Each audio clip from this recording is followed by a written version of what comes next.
News when you want it with Bloomberg News Now. I'm Nathan Hager. And I'm Karen Moskow. Karen, we begin in Arizona this morning, the latest in the search for Savannah Guthrie's mother, Nancy. Authorities have apparently released a man who was detained in connection with her disappearance. The man, who only wanted to be identified as Carlos, said he was detained after a traffic stop. He spoke with reporters outside his home in Rio Rico, Arizona. I tried to clear my name. I didn't do anything. Can you tell us your name again? I hope they get the suspect, because I'm not it. They better do their job and find the suspect that did it so they can clear my name. And I'm done. Carlos added he doesn't know who Nancy Guthrie is or why law enforcement thought he might be connected to her kidnapping. The case has attracted international attention. It took a dramatic turn when the FBI released photos and video images of a possible suspect outside Guthrie's home near Tucson. A video posted on X showed a masked individual wearing gloves approaching a front door with what appeared to be a handgun in a holster, carrying a large backpack. Nancy Guthrie is the mother of Today Show anchor Savannah Guthrie. She was reported missing February 1st. Authorities think she was taken against her will, with the suspect disconnecting the camera doorbell. Well, we do have some tragic news out of Canada overnight, Nathan. At least 10 people are dead, 25 others injured. This is after a mass shooting in a remote town in Western Canada. 8 people died after shots were fired at a school in Tumbler Ridge, British Columbia, including a woman whom police believe to be the shooter. Authorities say 2 more people were found dead at a nearby home. British Columbia Premier David Eby told reporters that police officers reached the school within 2 minutes, and he spoke at a news conference after the shooting. It's hard to know what to say on a night like tonight. This is the kind of thing that feels like it happens in other places and not close to home in a way that that this feels for so many British Columbians and Canadians. British Columbia Premier David Eby noted that authorities are not yet releasing the identity of the suspected attacker.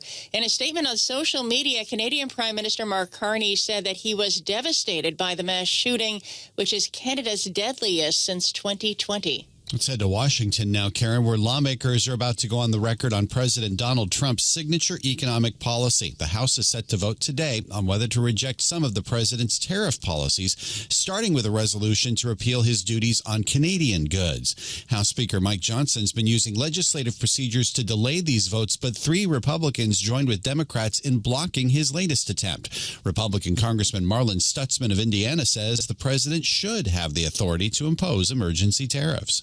I think we've seen a new sort of using the tariff tool differently than what oftentimes we think of with tariffs.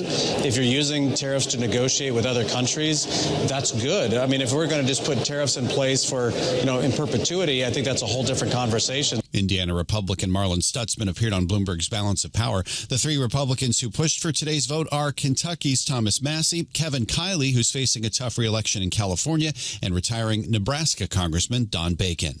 Well, Nathan, let's stay in the nation's capital. Israeli Prime Minister Benjamin Netanyahu says he will discuss Iran, Gaza, and other regional issues with President Trump during his visit to the White House today. And Bloomberg's Amy Morris has more from Washington.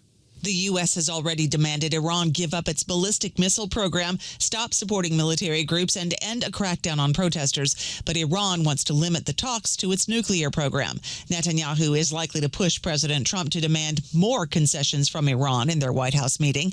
And before he left Israel, Netanyahu told reporters that indirect U.S. diplomacy with Iran tops his agenda, saying that he intends to present President Trump with Israel's view regarding the principles of the negotiation. In Washington, Amy Morris, Bloomberg Radio. Amy, thanks. Now the latest on the Jeffrey Epstein investigation. Commerce Secretary Howard Lutnick's come under fire for his appearance in the Epstein files. Lutnick says he did visit the convicted sex offender's private island in 2012. Here's an exchange between Lutnick and Maryland Senator Chris Van Hollen. Did you, in fact, make the visit to Jeffrey Epstein's private island? I did have lunch with him as I was on a boat going across on a family vacation. My wife was with me, as were my 4 children and nannies. I had another couple they were there as well with their children, and we had lunch on the island. Commerce Secretary Howard Lutnick is facing calls to resign over his relationship with Epstein. The files show their ties were more extensive than previously revealed. The White House says President Trump has no plans to remove Lutnick. And that's news when you want it with Bloomberg News Now. I'm Karen Moskow. I'm Nathan Hager, and this is Bloomberg.